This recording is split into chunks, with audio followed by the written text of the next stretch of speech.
Halo Stalkers, kembali lagi di Stalk season ketiga di episode ketiga ya teman-teman. Nah, jadi kali ini kita sudah kedatangan tamu yang sangat luar biasa nih teman-teman. Yaitu ada siapa Bi? Ada Pak Sony nih.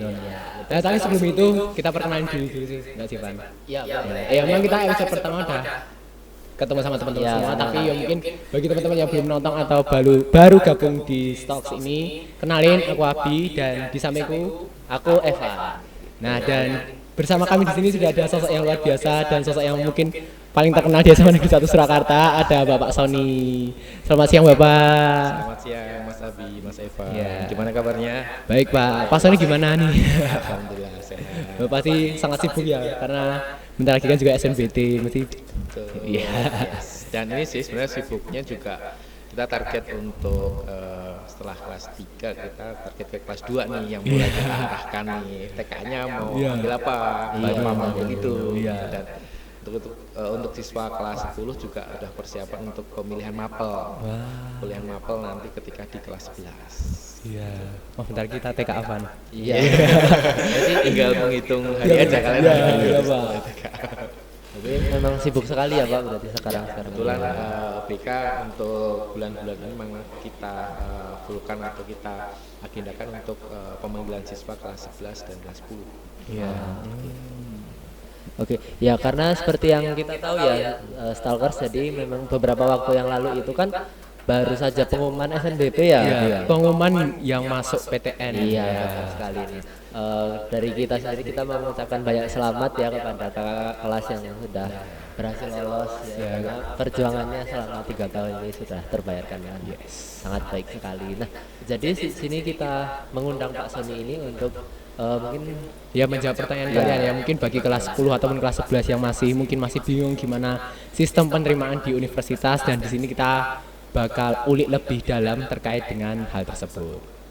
Nah, oke Pak Sony, saya ingin mulai bertanya ya. Oke. Nah, jadi yang kita tahu kan selama di SMA ini kita 5 semester ya belajar itu untuk mengejar eligible ya namanya. Sebelumnya eligible itu apa sih Pak? Eligible itu adalah kayak nominasi ya, atau siswa yang berhak untuk mendaftar di jalur SNBP. Jadi SNBP kan seleksi nasional Berbasis prestasi, artinya prestasi akademik dan non akademik. Tapi untuk menjadi syarat siswa itu masuk 40% terbaik di angkatan itu adalah nilai rapotnya. Nilai rapotnya bukan non akademiknya tapi di akademiknya. Nilai rapot semester 1 sampai semester 5 gitu. Jadi itu yang menjadi syarat. Jadi eligible itu adalah siswa yang berhak. Kalau kita pakai belum pakai e-rapot, artinya belum ketika menginput nilai di PDSS-nya kita masih manual, belum tersinkron dengan e-rapot, kita dapat kuotanya 40% dari angkatan itu, angkatan kelas 3 pada saat itu berapa jumlah siswanya. Tapi kalau kita pakainya e-rapot itu ditambah 5% atau 45%. Jadi untuk angkatan kalian kita belum tahu nih nanti dari Semansa Solo menggunakan e-rapot atau tidak. Gitu. Dan kalau ini Pak, ada pertanyaan dari teman-teman semua. Kalau misalnya SNBP kita mengejar eligible, Tuh. mapel apa saja yang harus dipertahankan nilainya? Jadi gini, ketika teman-teman belajar ketika masuk Semansa, emang konsep belajarnya yang pertama itu kita ngejar atau target kita yaitu harus masuk eligible atau masuk 40% terbaik. Nah, terlebih anak-anak yang masuk jalur prestasi nih. Nah, itu kayak menurut saya kamu masuk Semansa jalur prestasi, keluar juga harus menjadi nominator eligible kan. Betul. Tapi kalau kamu masuk jalur prestasi kok nggak bisa masuk eligible, aduh itu kayak ibaratnya ngapain aja kamu di Semansa gitu kan. Jadi untuk targetnya emang kita harus eligible dulu, itu semester 1 sampai semester 3 itu betul-betul kita pantau nih sejauh peringkat kita itu di posisi berapa sih. Nah, nanti ketika kalian di semester 3 itu kok sudah terlihat tuh kayaknya nggak mungkin nih gue masuk eligible. Nah, strategi belajar kalian itu harus sudah kayak berubah. Awalnya ngejar eligible, ini aku harus persiapan untuk UTBK lebih awal. Gitu. Karena UTBK yang berjuang kita sendiri. sekolah ibaratnya tidak ada faktor dari sekolah, tidak ada faktor dari nilai raport, pure murni dari kemampuan kalian ketika ujian UTBK. Begitu. Tapi yang menjadi masalah, tidak semua sekolah membuka akses untuk melihat peringkat dari semester ke semesternya, itu nggak dibuka. Artinya gitu, artinya siswa tidak bisa atau sekolah tidak bisa memberi akses siswa itu melihat, oh saya semester ini peringkat berapa, semester 1 saya peringkat berapa, semester 2 saya peringkat berapa, semester 3 saya peringkat berapa. Tidak ada akses ke situ gitu. Itu yang menjadi kendala terbesarnya. Berarti memang screening tiap semester itu penting, dan ternyata tidak semua sekolah membuka akses itu. Betul. Dan alhamdulillahnya di Semansa diberi untuk melihat itu, tapi dengan dampingan BK, artinya siswa bisa melihat, tapi habis itu kan ada konsulnya. Jadi tidak serta-merta cuma melihat habis itu siswanya ngedon, aduh kok peringkatku segini, sedih lah, itu kan nggak ada konselingnya. Kalau kita kan ada konselingnya, dan kita kasih motivasi, target-target apa yang harus dilakukan, seperti tips-tipsnya apa yang harus dilakukan oleh siswa itu, begitu. Berarti kan selama di Semansa ini kita target harus eligible gitu ya Pak. Nah setelah eligible berarti kan kita bisa istilahnya berhak untuk mendaftar SNBP kan ya Pak. Nah ngomong-ngomong soal SNBP nih Pak, dari di Semansa ini sendiri itu universitas mana aja sih Pak yang ibaratnya menjadi favorit ya, atau banyak ditargetkan oleh para siswa-siswa eligible ini di Semansa untuk yang. Jadi kalau kita lihat univ mana sih yang menjadi favorit gitu ya, atau yang diincar anak-anak, itu tergantung pada angkatan itu. Jadi tergantung pada angkatan itu. Ada yang angkatan 2000 sekian itu kebanyakan pengen ke univ ini. Nanti adik tingkatnya itu juga beda, nggak bisa kita pastikan kok kebanyakan dari Semansa itu ke sini nggak bisa kita apa ya, orang Semansa pasti ke sini itu nggak bisa. Jadi tergantung pada angkatan itu. Dan kalau kita istilahnya kita simpulkan, kebanyakan ya kita biasanya di top 3 kebanyakan gitu. Itu ibaratnya kayak targetnya, tapi kembali lagi ketika dia melihat nilainya, melihat peringkatnya, melihat skor TKA-nya, dia akan realistis gitu. Kayaknya nggak bisa ke Toga nih, ke sini. Kira-kira ada juga yang ketika konsul, saya peluang masuknya di mana Pak? Di prodi apa, kampus mana? Dia sudah ibaratnya pasrah. Itu juga ada yang seperti itu. Berarti memang itu pentingnya konsul ke BK dan itu tadi ya Pak. Jadi mindset kalian ketika kalian udah SMA, SMK itu mindsetnya BK itu bukan polisi sekolah. BK itu harus sebagai teman, sebagai partner ketika kalian mencari pertimbangan hidup, pertimbangan untuk langkah selanjutnya saya harus bagaimana gitu. Itu kalian harus menggandeng pihak ketiga itu bisa orang tua, bisa guru. Di sini kan ada guru, ada wali kelas, ada BK, ada guru mapel. Tapi kan yang lebih konsen di bidang ini kan guru BK. Kalau guru mapel kan mungkin banyak waktu dalam mengajarnya ya. Jadi untuk menemani siswa dalam konsultasi kan terbatas. Kalau BK kan ya memang fokus kita konsultasi. Jadi datang aja ke BK buat waktu untuk konsultasi itu lebih baik gitu. Dari kelas 1 itu lebih tepatnya kalian konsul dari kelas 1 itu udah waktu yang pas. Dari semester 1 ya Pak. Yes, dari semester 1. Sama ini ada Pak pertanyaan.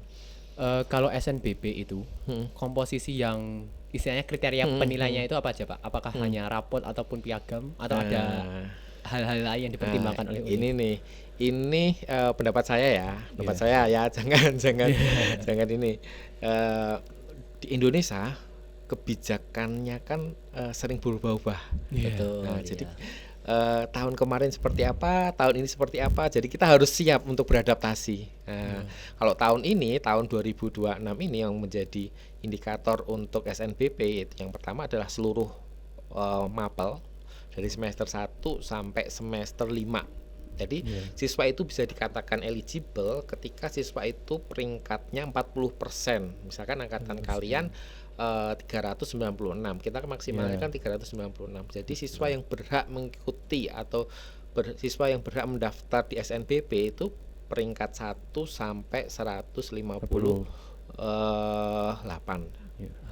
Siswa kita 396, 40%-nya kan 158. Kemudian nilai semua mapel semester 1 sampai semester 5. Kemudian ada pertimbangan yang lain adalah ketika misalkan ada siswa yang nilainya sama, itu akan setiap sekolahan itu punya kebijakan yang berbeda-beda. Kalau kita ada kebijakannya ada menjadi yang akan kita lihat adalah nilai rata-rata dari mapel, misalkan mapel wajib dari matematika atau dari bahasa Inggris itu tinggian siapa, itu yang akan menduduki posisi di atas gitu. Misalkan kalau ada rata-rata yang sama. Nah, kemudian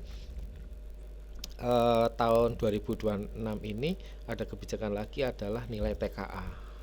Yang baru aja ibaratnya baru dilaksanakan di tahun 2026 dan itu mempunyai peran yang sangat penting dan karena sebagai validasi dari nilai rapot gitu. Jadi kalau kita di Semansa ya ada plus minusnya gitu.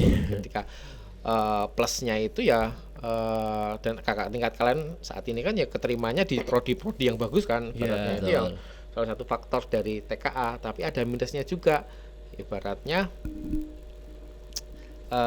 banyak siswa yang nilai TKA-nya jelek, padahal kita dari sekolah yang bagus. Yang biasanya itu sangat menolong tuh, ibaratnya indeks sekolah kita sangat menolong ketika kita SNBP. Tapi gara-gara tidak disupport sama nilai TKA kalian yang bagus, ya indeks sekolah itu juga nggak bisa menolong karena perguruan tinggi akan melihat TKA untuk menjadi validator nilai rapot kalian.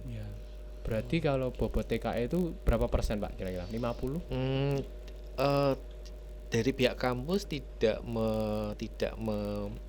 menerbitkan kayak informasi secara resmi. Kalau menurut saya itu bobotnya sekitar 50%. Mungkin dia filter pertama. Jadi nilai rapot dari sekolah itu akan di screening dulu sama nilai TKA. Nah, nanti akan ditentukan, oh nih TKA-nya bagus, nilainya bagus, valid. Oh nilai rapotnya bagus, tapi TKA-nya jeblok. Ini jangan-jangan nggak valid nih. Nah, baru nanti akan ada seleksi berikutnya. Kemungkinan seperti itu, kemungkinan. Tapi ini kembali lagi, ini pendapat dari saya sendiri. Berarti Pak kan tadi SNBP itu bergantung sama TKA, akademik sama non akademik. Nah, kalau di bidang non akademiknya itu seberapa pengaruhnya Pak? Apa sangat mempengaruhi gitu kah atau? Sebenarnya tidak juga poinnya. Menurut informasi yang saya dapat dari salah satu narasumber panitia PMB dari salah satu universitas negeri yang pernah kita undang, bobotnya tidak terlalu besar. Kembali lagi yang besar itu adalah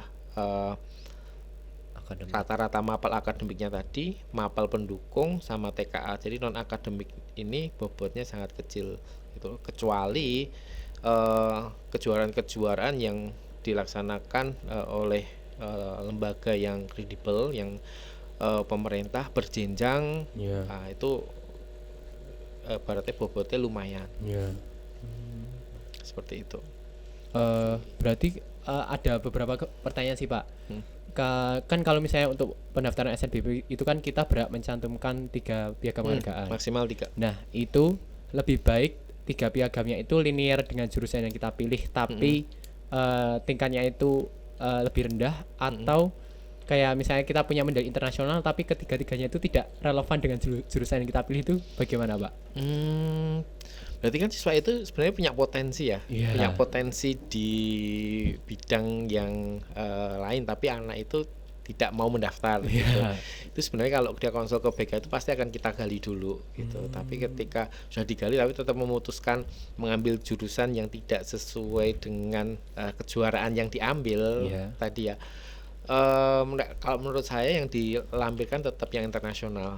Oh, tetap walaupun internasional. tidak linear. Iya. Ya, karena tadi jenjangnya udah internasional Oh iya.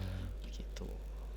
Kemudian ada pertanyaan lagi nih Pak, terkait dengan persaingan di SNBP. Hmm. Apakah menurut Pak Sony, apakah siswa yang pintar itu memiliki peluang yang lebih besar ketimbang siswa-siswa yang lainnya?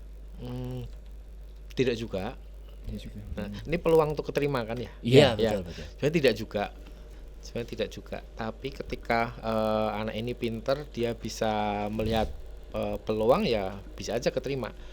Anak itu ibaratnya nggak begitu pinter, tapi dia eligible gitu ya. Ternyata kok bisa keterima. Nah, dia kan pinter-pinternya cari peluang tadi. Tidak terlalu realistis. Kemudian nggak kampusnya juga yang ibaratnya persaingan di dalam sekolah sendiri tidak ketat. Kemudian dia bisa dilihat dari keketatan prodinya itu tidak terlalu ketat tuh, bisa peluang untuk keterima. Tapi semua kembali lagi ke diri siswa itu sendiri, karena SNBP ini sifatnya dia mengunci gitu ya, mengunci selama 3 tahun. Jadi ketika Mas Abimanyu misalkan daftar nih, keterima di SBM ITB gitu ya. Tapi sebenarnya kamu nggak minat di situ gitu. Kamu pengen cari peluang aja karena peluangnya dari Semansa untuk masuk ke situ sangat tinggi gitu ya. Saya tuh sebenarnya itu pengennya akuntansi gitu ya. Gara-gara kamu melihat peluang itu, kamu daftar, kamu terkunci selama 3 tahun di situ. Berarti tiga tahunnya terbuang sia-sia ya Pak? Ya, terbuang sia-sia. Kemudian dalam kuliahmu juga kamu pasti kan nggak nyaman, nggak enjoy gitu. Dan itu pastinya akan mempengaruhi adik tingkat saya, karena kan performa saya ibaratnya performa saya di kuliah kan tidak maksimal. Jadi mungkin bisa dijadikan bahan pertimbangan Univ juga untuk apakah akan menerima lagi siswa dari situ. Betul. Jadi dari performamu nggak bagus, atau mungkin kamu cuma daftar ulang habis itu nggak ikut kuliah, nggak pernah masuk gitu, atau kamu jangan-jangan juga nggak daftar ulang. Nah, itu kan berimbas ke sekolah, berimbas ke adik-adik kamu gitu. Jadi ketika anak siswa itu SNBP, pasti kita targetkan ya kalau bisa kamu harus aktif di sana. IPK juga harus yang terbaik gitu. Tapi Pak, eligible itu kan sifatnya berdasarkan ranking gitu ya, berarti 40%, berarti kalau di Semansa sekitar 158. Nah, itu tuh apa pernah ada siswa itu yang secara nilai atau data-data yang dia punya seperti nilai atau portofolio dan non akademik itu mungkin dikategorikan aman gitu ya Pak. Nah, tapi tetap saja tidak lolos dibandingkan dengan temannya yang mungkin bisa dikatakan punya peringkat lebih bawah atau kurang ada sertifikatnya tidak sebanyak dia, tapi tetap lolos gitu Pak. Apa pernah sih? Ada, dan itu SNBP itu betul-betul kejutan ya.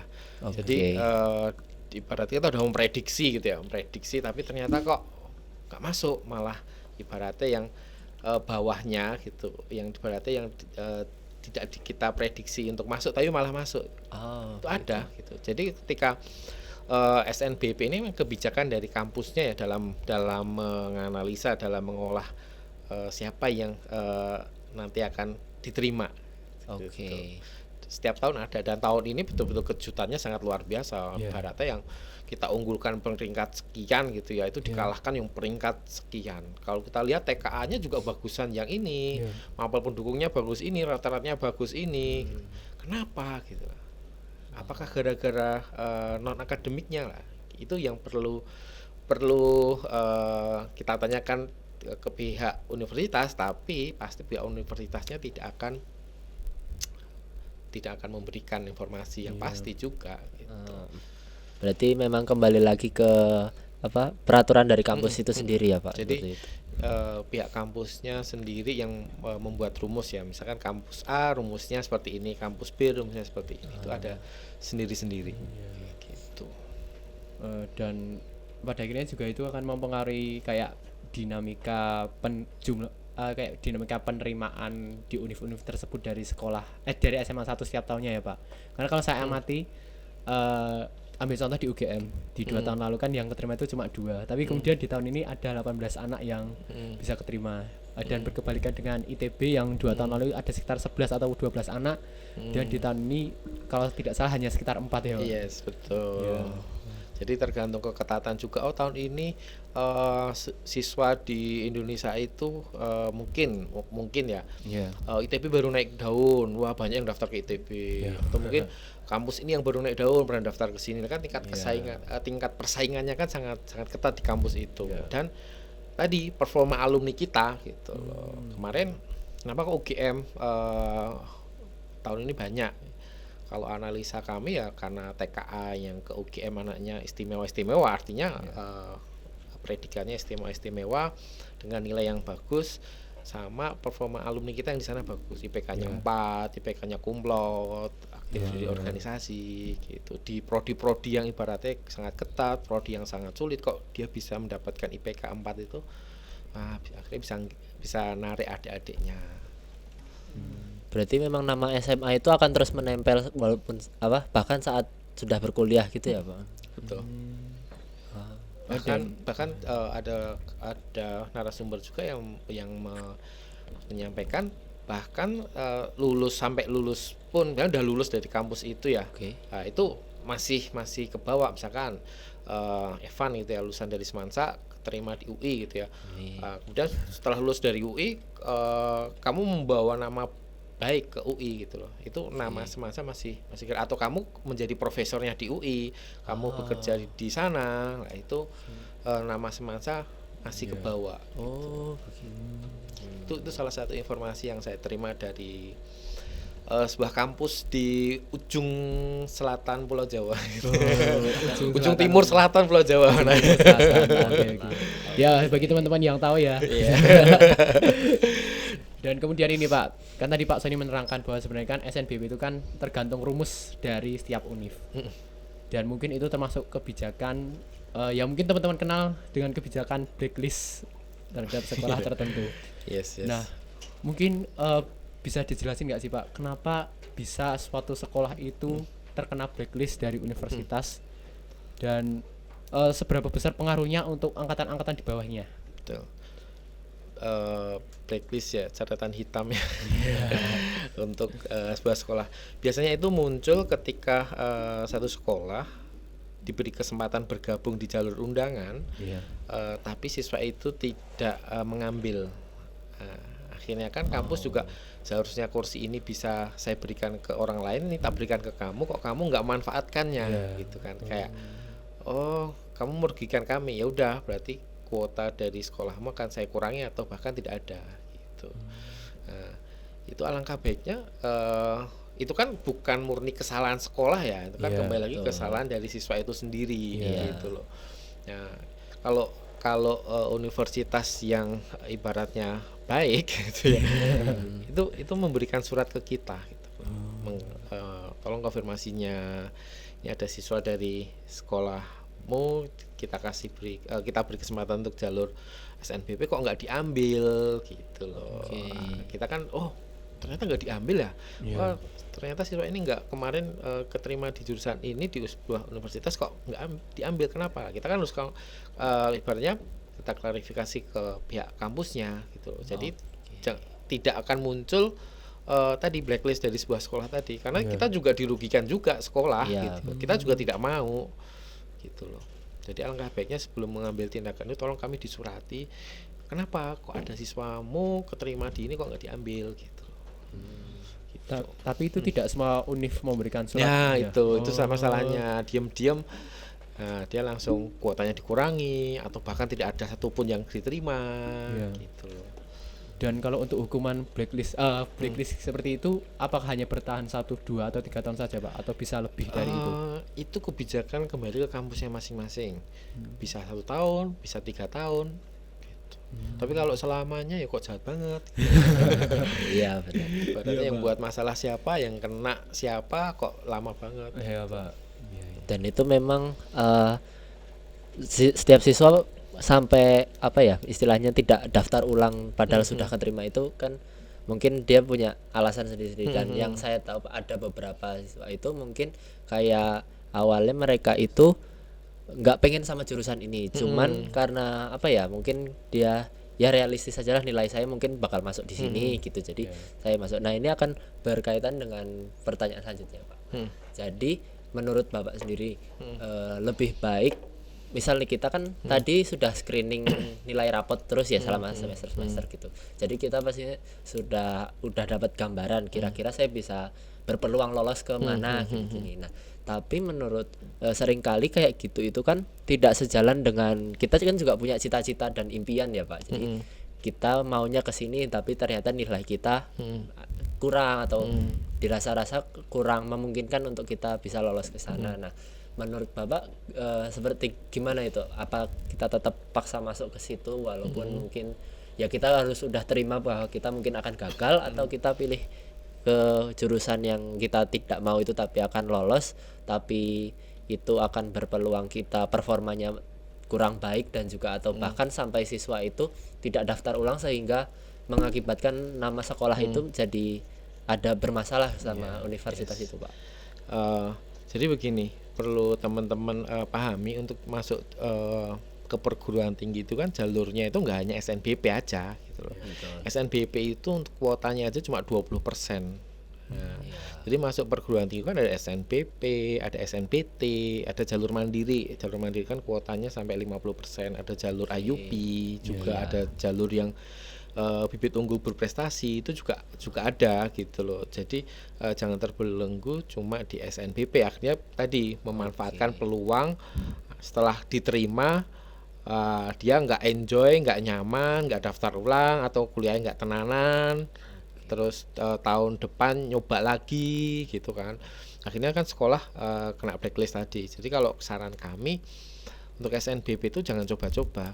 Sebelum kamu mendaftar itu tidak hanya melihat peluangnya di mana, tapi betul kamu enjoy nggak dengan prodi itu. Jadi ketika anak itu konsul itu pasti akan kita bukakan, Pak saya mau ke farmasi, tahu dunia farmasi tahu nggak tahu, wah kita akan belajar bareng di situ. Ya, belajar bareng. Kamu pengen farmasi mana? Oh saya pengen farmasi UNS gitu ya. Nah di situ akan kita bukakan silabus dari farmasi UNS itu akan munculkan mata kuliahnya seperti ini. Nah, dia akan baca, oh kok kebanyakan kimia ya, gimana kamu ada ibaratnya di kimia kamu enjoy, kamu nyaman. Saya nggak enjoy Pak, saya nggak enjoy dengan kimia. Berarti jangan farmasi karena perkuliahannya kan seperti ini gitu. Nah, kuliah itu nanti ilmunya kan akan digunakan buat kerja.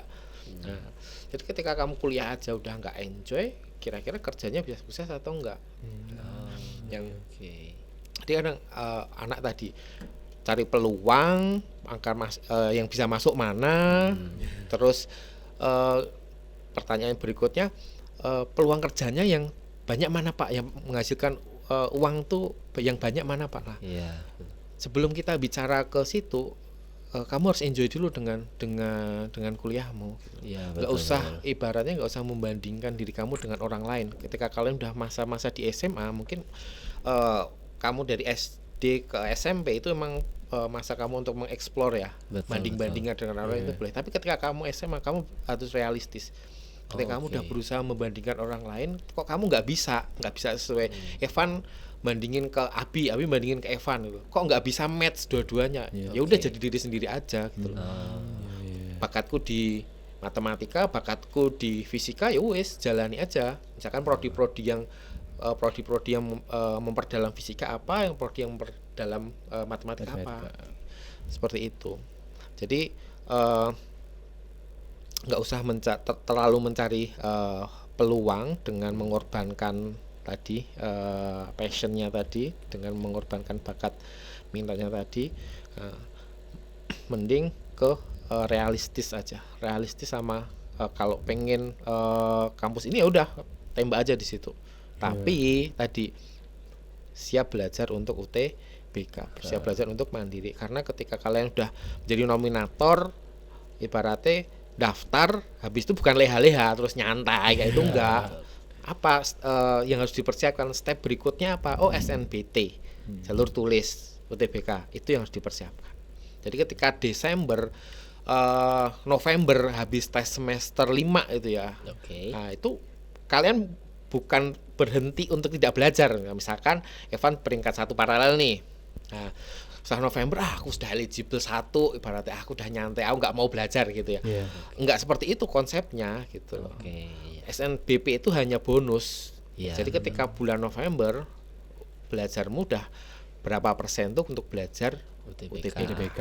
Dan materi UTBK kan juga ada perbedaan juga dengan materi yang sekolah kan, Iya, yang betul. akademik kan. Nah, itu yang harus kita persiapkan.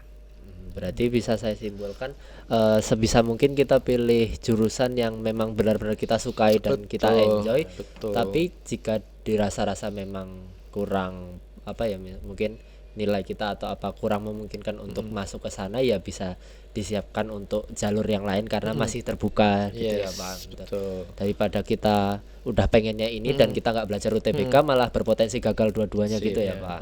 Jadi kenapa Semansa ketika di-compare, wah Semansa jelek peringkat siswa yang keterima SNBP-nya lebih rendah daripada sebuah sekolah yang di sana sampai ratusan gitu ya.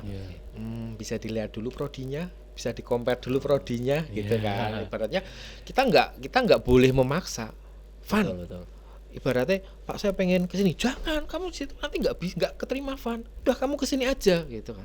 Kita memaksa anak untuk masuk ke jurusan yang dia tidak senangi, dia tidak enjoy, hanya ambisi sekolah aja, ambisi guru aja agar pencapaian SNBP-nya tinggi. Nah itu juga nggak boleh. Oke, Gitu loh. oke, oke. Karena anak Semansa kan idealnya dia mau ke ITB gitu ya. Wah, kalau saya kalau nggak ke ITB saya nggak mau Pak. Tapi resikonya ini loh, kita jelasin. Ibaratnya track dari ITB itu biasanya dia menginginkan peringkat dari tahun 2023 ya. Dari 23 ke sini itu kok track ITB ketika masuk jalur masuk lewat undangan itu kok seperti ini. Itu kita jelaskan. Kayaknya kemungkinannya itu sangat kecil, apalagi di satu sekolah itu yang minat itu nggak hanya kamu, ada 3 anak dan kamu peringkat 3. Karena nih kamu ibaratnya rata-ratanya tinggian kamu, tapi ketika mapel pendukung, nah nanti ada komposisinya. Kalau di Semansa ada persenannya, seluruh mapel ditambah mapel pendukung itu nanti akan ketemu, setelah dirumus akan ketemu, oh nilainya sekian, kamu peringkat 3, ini kemungkinan keterimanya sangat tinggi. Siap. Gak mau kampus lain, misalnya aku mau sipil FTSL gitu ya di ITB. Di kampus ini ada lagi loh, di UNS ada loh sipil, di UGM ada sipil, di UI ada sipil. Oh saya maunya ITB. Ya udah, dengan resiko seperti itu daftar belajar UTBK. Nah, jadi ada sekian 35 anak yang daftar ITB yang keterima cuma 4 gitu ya. Karena dia emang idealismenya pengen di ITB dan dia siap untuk SNBT, siap di jalur mandiri seperti itu. Berarti memang tidak pure dari 5 semesternya aja ya, performa keseluruhan mapel ya. Jadi Iya, ada seluruh mapel pendukung juga. Mapel pendukung juga. Tadi misalkan dia mau ke elektro, nanti akan kita lihat tuh minatnya, fisikanya. Nah itu pun setiap kampus beda-beda. Oh begitu. Iya, ada yang transparan kayak ITB, ITS tuh dia bisa merilis tuh ketika mau ke prodi ini mapel pendukungnya ini. Tapi ada juga kampus yang mengikuti pemerintah, kan pemerintah udah ngeluarin tuh peraturannya. Ya. Nah, itu kan dikembalikan lagi pihak kampusnya masing-masing. Dia memakai itu atau sendiri. Nah, mapel pendukungnya mau 1 atau mau 2. Itu sendiri-sendiri. Gitu. Jadi kalau di Semansa kita ada ini, GM seperti ini, ITB seperti ini, ITS seperti ini, UNS seperti ini. Kita ada ini sendiri-sendiri gitu. Pak, kalau misalnya kita itu keterima SNBP di UNIF, tapi kemudian di saat yang sama itu kita mau ngejar kedinasan ataupun udah keterima di perguruan tinggi luar negeri. Nah, gitu. nah enaknya gimana Pak? Ketika kamu daftar SNBP dan keterima, jangan sampai ada pikiran kamu atau kamu mikirkan aku coba daftar kedinasan ya atau coba daftar perguruan tinggi luar negeri gitu ya. Berpikir aja itu kami tidak boleh, apalagi mendaftar gitu. Karena resikonya tadi sekolah yang kena, adik kelasnya yang kena. Ketika kamu nanti nyoba aku cuma nyoba loh Pak, ibaratnya belum tentu tak ambil, keterima. Pasti di situ kamu sangat gambling sekali. Dan itu sudah terjadi. Tahun ini tahun kemarin 2025 ya. Ya. Ada sekolah kedinasan yang sangat populer di Indonesia gitu, peminatnya sangat banyak sekali, tidak mensyaratkan skor UTBK lah, itu yang menjadi momok sekolah-sekolah negeri. Karena apa, banyak anak-anak yang sudah keterima SNBP coba daftar itu keterima, SNBP-nya dilepas. Dan kita sering diberi surat dari universitas yang sana gitu kan. Nih keterima kedokteran nggak diambil, milih dia milih stannya daripada milih kedokterannya gitu. Gitu. Oke. Jadi jangan berpikir ada nggak boleh, apalagi daftar. Iya. Ya, anak-anak SNBP tahun 2026 ingat pesan saya ya, ingat pesannya Bu Rosa waktu di aula, berpikir daftar aja nggak boleh, apalagi daftar. Kalau memang sudah daftar dan ternyata keterima ya sudah harus dijalani gitu ya. SNBP-nya harus dijalani. Jadi sukses di bidangnya masing-masing. Sukses itu nggak harus dari prodi yang ini, prodi yang kamu daftarin saat ini itu bisa mengantarkan kesuksesan kok. Ketika kamu betul-betul menekuni bidang keilmuan tersebut. Ya, Indonesia itu ya butuh pakarnya roti, butuh pakarnya biologi, butuh pakarnya elektro, semuanya kita butuhkan. Betul, Pak. Iya, betul, Pak. Nah, Pak Sani, ini kan SNBP itu bisa dibilang suatu jalur yang mungkin tidak ada informasi secara jelas ya gimana syarat untuk lolosnya, karena tadi ternyata yang lebih bawah pun bisa masuk gitu. Nah itu tuh pasti kan difaktorkan dengan strategi siswa-siswanya dalam memilih, dan pemilihan strategi itu kan pasti ada beberapa kesalahan-kesalahannya gitu yang sering dilakukan gitu kan Pak. Nah itu tuh apa aja sih Pak yang biasanya anak SNBP itu sering miss kalau mau daftar SNBP yang akan mempengaruhi dia bakal lolos atau enggak, itu apa aja Pak? Biasanya kalau dia SNBP dia eligible gitu ya. Itu nanti akan kita data nih. Siapa yang mau ke hukum UNS, siapa yang mau ke kedokteran kampus ini, nah itu akan kita olah nilainya, akan kita peringkat, akan kita publish ke anak itu. Misalkan Evan sama Abi dua-duanya mau ke hukum UI gitu ya. Ya kita panggil berdua, kita lihatkan nilainya. Rata-rata kamu sekian, mapel pendukungmu sekian, peringkat satunya siapa, peringkat duanya siapa, kamu punya piagam apa, kamu punya piagam apa, yang kamu upload apa, yang kamu nanti akan tahu semuanya. Nah, kemungkinan untuk nanti akan kita jelaskan kemungkinan lolosnya bagaimana, itu akan kita jelaskan. Nah, gimana yang peringkat 2 mau tetap lanjut atau mundur? Kayaknya saya ganti aja deh Pak. Nah, mungkin saya mau ke hukum UNS atau hukum UGM. Nah, itu akan kita jelaskan lah.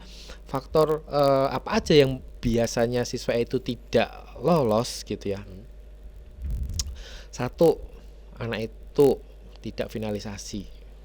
Oh iya. Nah, itu ibaratnya seharusnya dia finalisasi, tinggal klik, dia nggak klik ya datanya tidak terkirim ke pusat. Yang kedua, jurusan yang membutuhkan portofolio, seni, olahraga, kamu harus mengikut kan ada template-nya kalau yang portofolio kayak itu ya.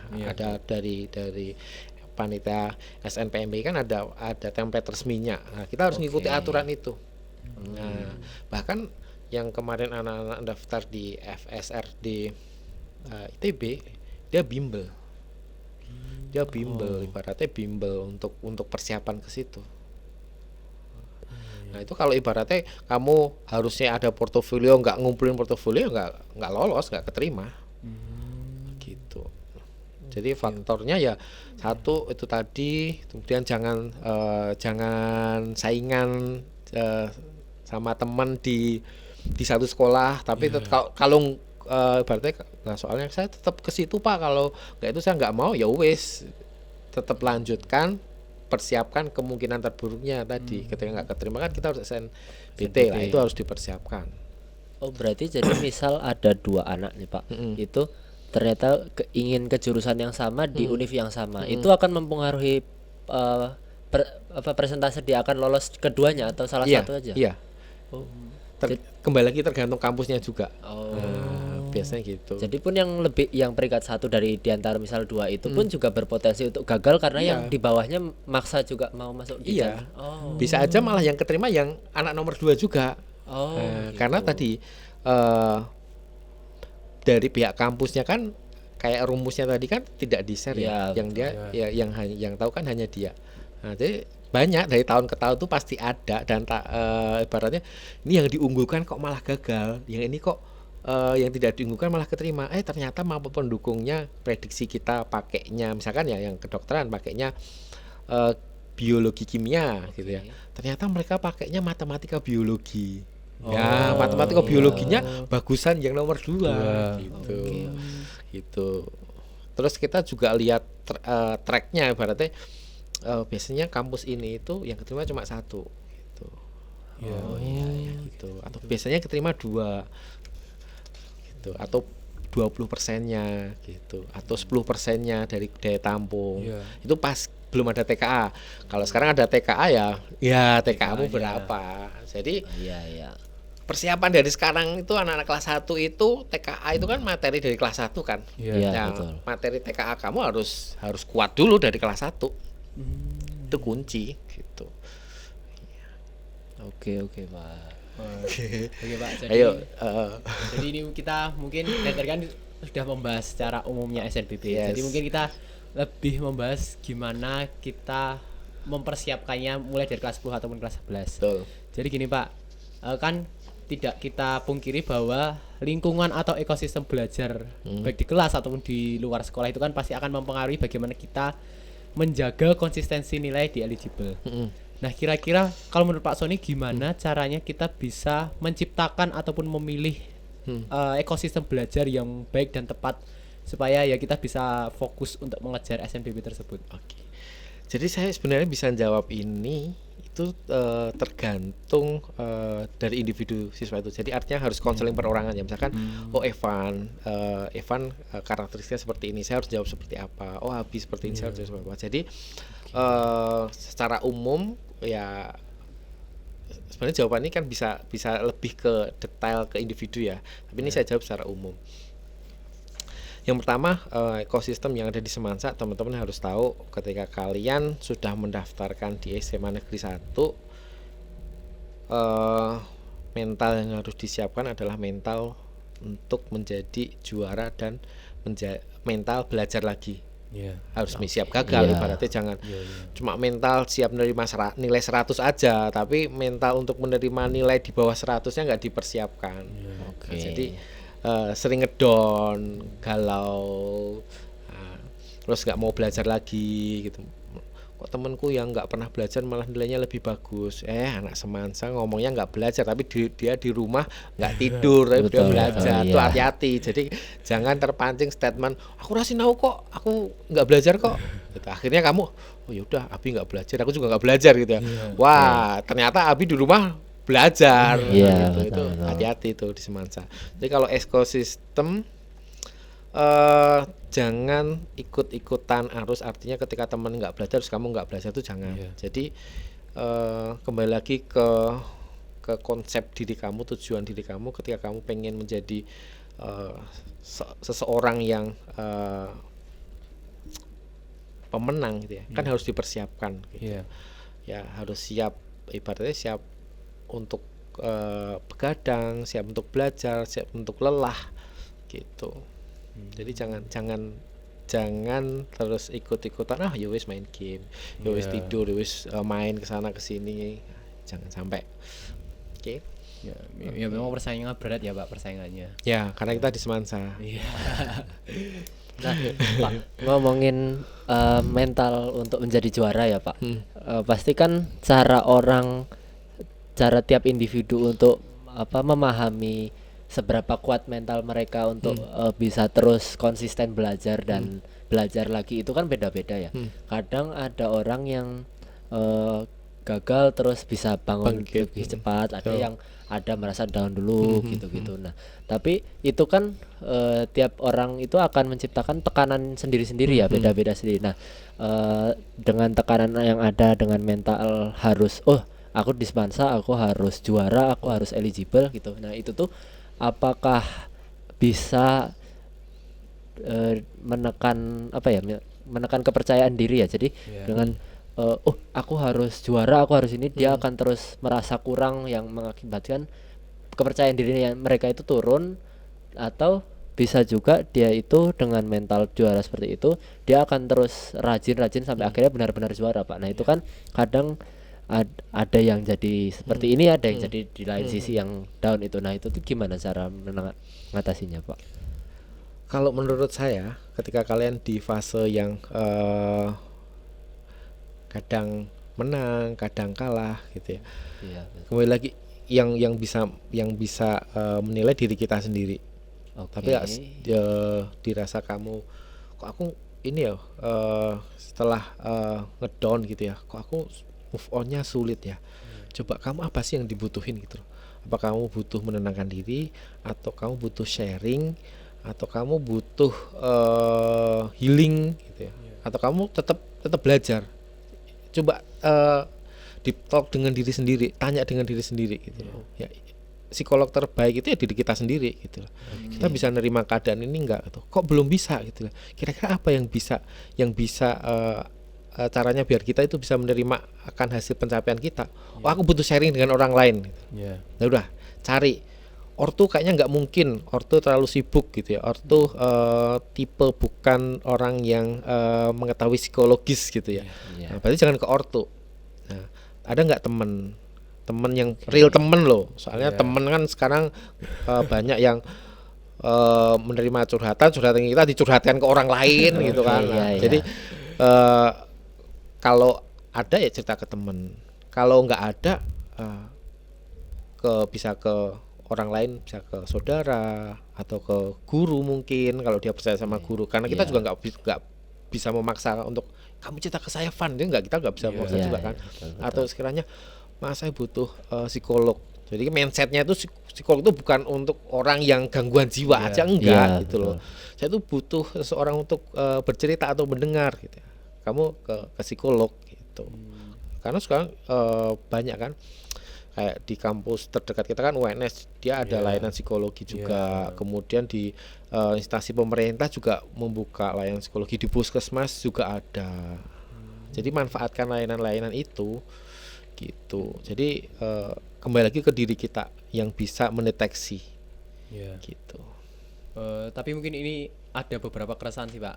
Kan Pak saya bilang itu kan tadi kan pentingnya mental seorang juara. Tapi misalnya kita ditempatkan di sebuah kelas yang isinya anak ambis semua nih Pak. Dan terkadang kalau kita mau kayak santai sedikit, misalnya kita ini sebenarnya udah belajar.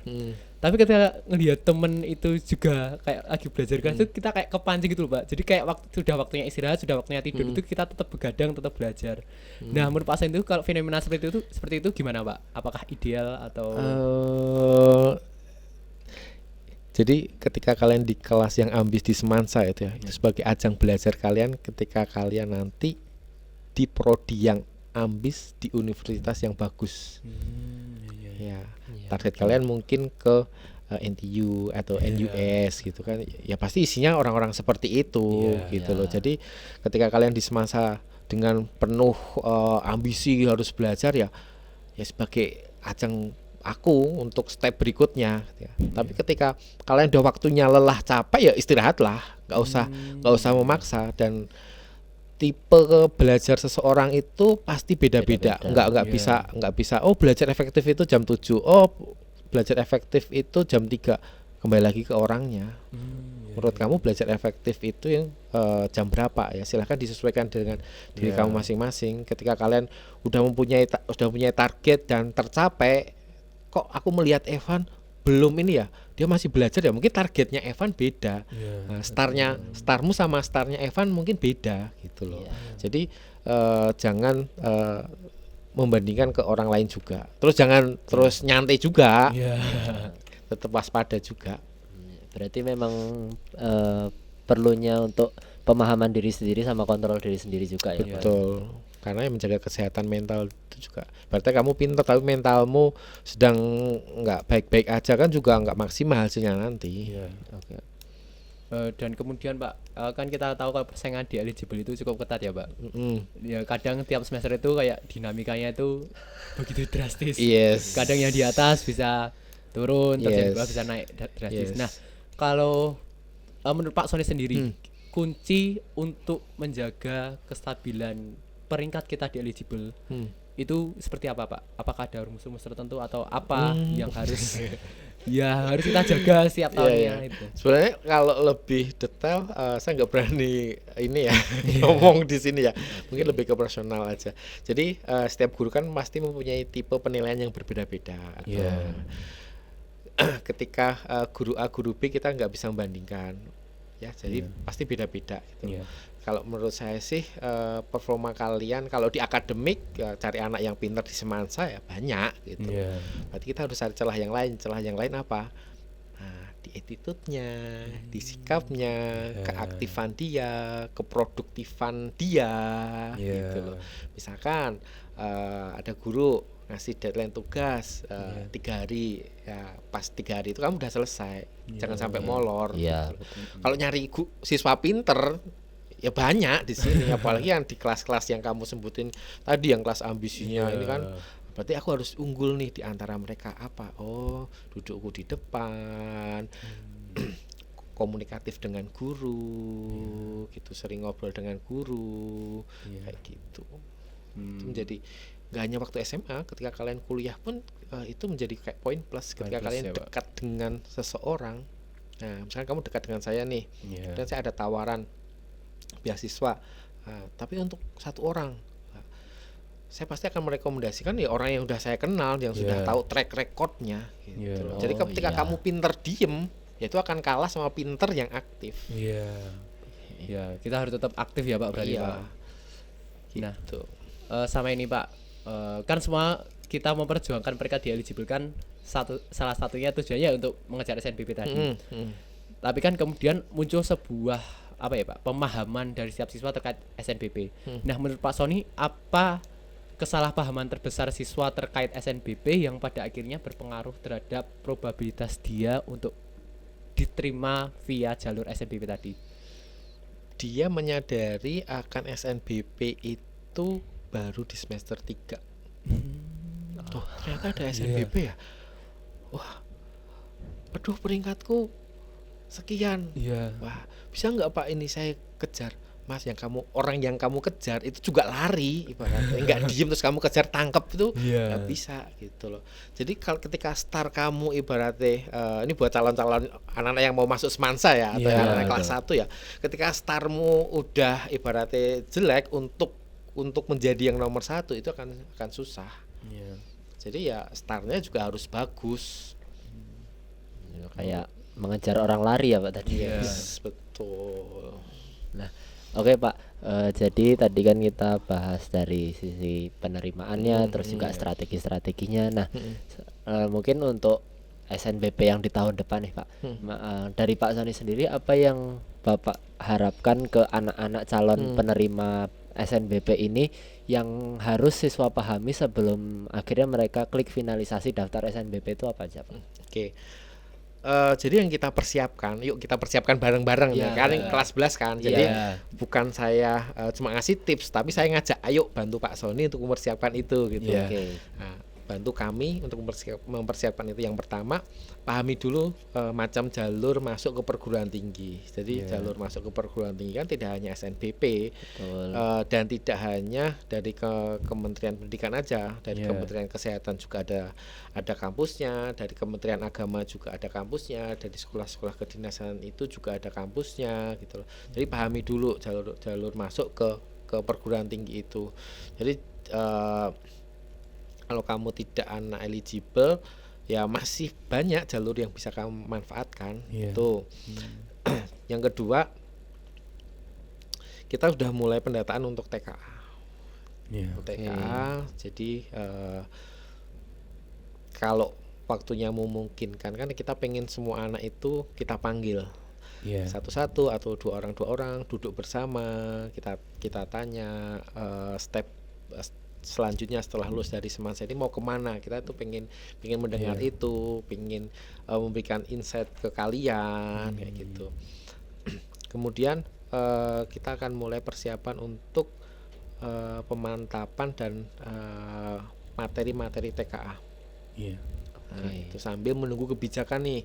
Tahun 2027 kebijakan seperti apa? Tanda tanya besar. Tes. Apakah masih sama atau ada perubahan? Nah, dan kita harus siap ketika ada perubahan ya kita harus siap. Bukan kita demo, enggak, tapi kita mempersiapkan kebijakan yang sudah disiapkan oleh pemerintah itu tadi. Terus kalian kan nih masuk semester 4 nih. Nah, coba dilihat nih sampai semester 3 kamu di posisi berapa, karena itu akan menentukan belajar kamu. Oh, saya di posisi sekian, oh berarti harus diperjuangkan terus nih untuk nilai rapotnya. Atau waduh ini kayaknya nggak kekejar nih, berarti dalam konsep belajarku harus ada SNBT-nya nih berapa persen. Jadi aku harus mulai cari materi-materi SNBT, mungkin secara mandiri via online atau cari buku-buku yang bahas tentang SNBT, itu mulai kamu pelajari setiap hari. Oke, Gitu. Pak. Terus kalau kamu misalkan anak dengan nominator eligible tadi TKA, wah ini harus saya persiapkan untuk nilai sebagus-bagusnya untuk mapel wajibnya matematika, bahasa Indonesia, bahasa Inggris, dan 2 mapel peminatan ini. Karena ini berarti ya penentu juga. Betul. Ya mungkin ada pertanyaan sedikit Pak tentang TKA tadi. Yes. Kan kalau saya lihat di platform-platform media sosial, rata TKA tingkat nasional kan nilainya mengkhawatirkan kan Pak, di sekitar 50-an. Yes. Nah itu kan membuat keresahan bagi kami nih, terutama yang bagi kelas 11 yang mungkin tinggal 6 bulan lagi menatap TKA. Nah kira-kira kalau dari kelas 11 ini, apa yang bisa dipersiapkan untuk menghadapi TKA yang tinggal menunggu beberapa bulan lagi ini? Oke, kembali lagi, ini pendapat saya ya. Nah, Oke. jadi ini pendapat saya, nggak mau disalahin sama pemerintah itu. Jadi menurut pendapat saya, kemarin kan TKA perdana. Betul. Tolonglah Bapak yang mempunyai kebijakan hasil TKA seperti itu sebagai bahan evaluasi. Apakah soalnya terlalu sulit atau mungkin ini yang terlalu mendadak kebijakan ini, atau mungkin materi-materinya yang tidak disinkronkan sama soal yang dikeluarkan, akhirnya membuat kebingungan dari siswa itu sendiri. Ya kan materi dari kelas 1 tuh. Nah, tolong ini dijadikan evaluasi. Kemudian ketika TKA menjadi kebingungan anak-anak kalian, angkatan kalian, ya, berdoalah, berharap semoga besok nilai kalian lebih baik. Amin. Ya, soal-soalnya ibaratnya ya tidak sesusah yang kemarin. Gitu. Terus katanya sesi yang kedua lebih mudah mengerjakan, gitu ya. Kok bisa? Nah, nggak tahu ya. Apakah sesi 1 akan berimbas ke sesi 2? Itu yang membuat, aduh Pak, tolong dong jangan daftar yang sesi pertama, daftar yang sesi kedua, gitu kan. Nah, jadi alangkah penting kalian mulai persiapan TKA walaupun tinggal 6 bulan lagi. Dari sekarang membuka lagi materi-materi waktu dari kelas 10 ya.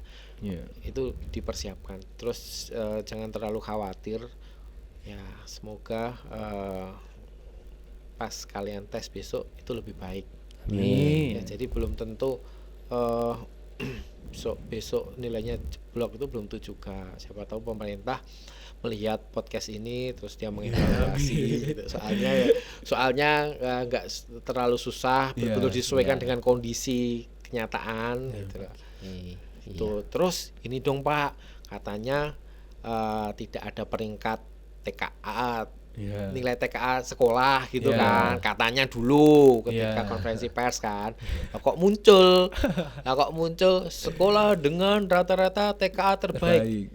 Ya Pak, murid kita 396, sekolah sono muridnya cuma 50, cuma 30. Ketika rata-rata ya bagusan sono lah. Tolong ibaratnya Bapak, indikatornya dari mana itu ibaratnya, terus dibanding-bandingkan ya, ibaratnya ngefek juga kan ke kita kan, kita merasa SMA 1 dikalahkan tuh sama SMA sana. ya elah itu kan rata-ratanya. Iya, betul. Jumlah siswa aja kita lebih banyak, Iya. mending nggak usah dibanding-bandingkan ya Pak gitu. Iya. Itu udah kita berjuang kok, itu ibaratnya untuk mendapatkan nilai yang terbaik nggak usah dibanding-bandingkan, nggak usah dicari yang terbaik siapa, yang jelek siapa, nggak usah gitu ya. Iya. Karena ini manfaatnya cuma di SNBP aja. Tapi ya nggak tahu ding, angkatan besok jangan-jangan TKA Wah. sampai ini buat syarat nikah lah. Waduh.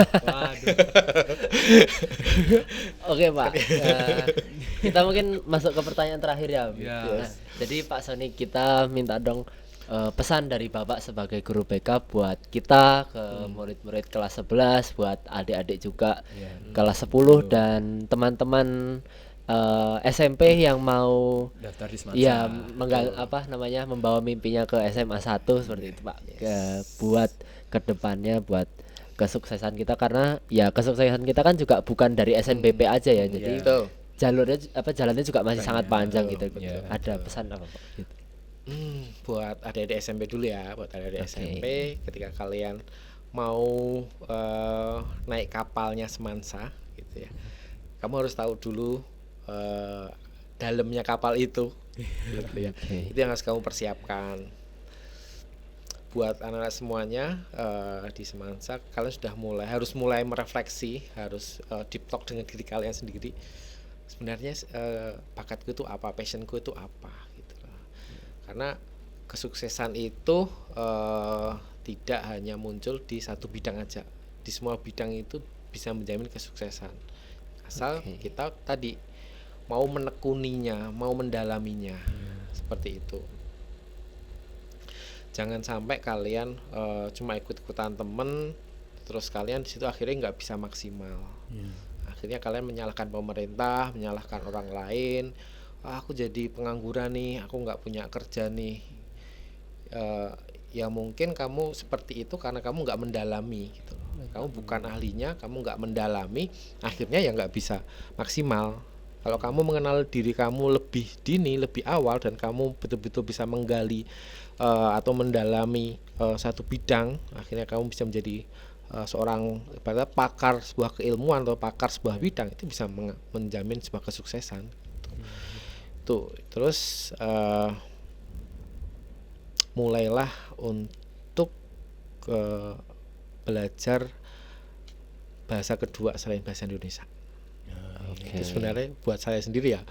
Kenapa waktu dulu SMA guru BK saya nggak seperti ini. Jadi kamu harus mulai belajar bahasa kedua selain bahasa Indonesia dan bahasa Jawa. Iya. Bahasa Inggris kah, bahasa Jepang kah. Berarti kamu punya impian, aku pengen kuliah di sebuah negara ini. Itu mulai dipersiapkan.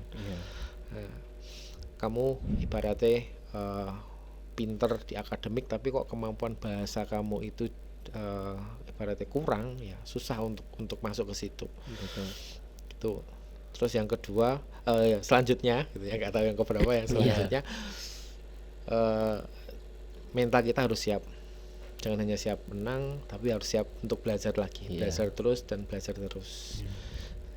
Itu aja, mungkin nanti bisa tak tambahin ketika kalian konsultasi ke BK. Oke, baik. Ya, Baik, Pak Sony, terima kasih banyak atas kita sharing di sini dengan banyak sekali informasi yang kita dapatkan buat kedepannya akan jadi bekal kita ya ke depannya gitu. Dan sekali lagi kami mengucapkan kepada kakak-kakak yang sudah berhasil lolos SNBP, kami mengucapkan selamat dan berarti langkahnya untuk menuju kesuksesan sudah naik satu level gitu ya. Dan buat kakak-kakak juga yang masih belum berhasil atau belum beruntung di SNBP dan masih akan berjuang di UTBK, kami sangat kita semangat ya. Di sini kami juga sebagai adik-adik juga mendoakan kakak-kakak sekalian untuk kesuksesan kedepannya seperti itu. Dan terima kasih juga kepada Pak Sony sudah sama-sama di sini kapan. Semoga saya diundang lagi nih. Nanti Karena ada masih banyak materi yang belum kita kupas tuntas secara detail kan. Dan mungkin pesan untuk teman-teman semua, jangan takut untuk mampir ke BK teman-teman. Itu ya rutin, mungkin setiap semester ataupun ya paling sebulan sekali lah Pak ya. Gitu Ya kayak ini Abi sendiri kayak tiap bulan ke BK. Atau mungkin mau ngadem sambil cerita-cerita, itu ya silakan. Karena memang pintu ruang BK itu akan selalu terbuka, tidak pernah terkunci ya Yes. Pak. Baik untuk alumninya pun kita tetap Betul, welcome. ya. Baik, Abi dan Stalkers, mungkin untuk episode kali ini kita Cukupkan sampai di cukup sini. sampai di sini ya. Buat teman-teman yang sudah menonton sampai di sini, terima kasih banyak dan sampai jumpa di Stalk Season 3 episode selanjutnya teman-teman. Bye. Sampai jumpa. Sampai jumpa.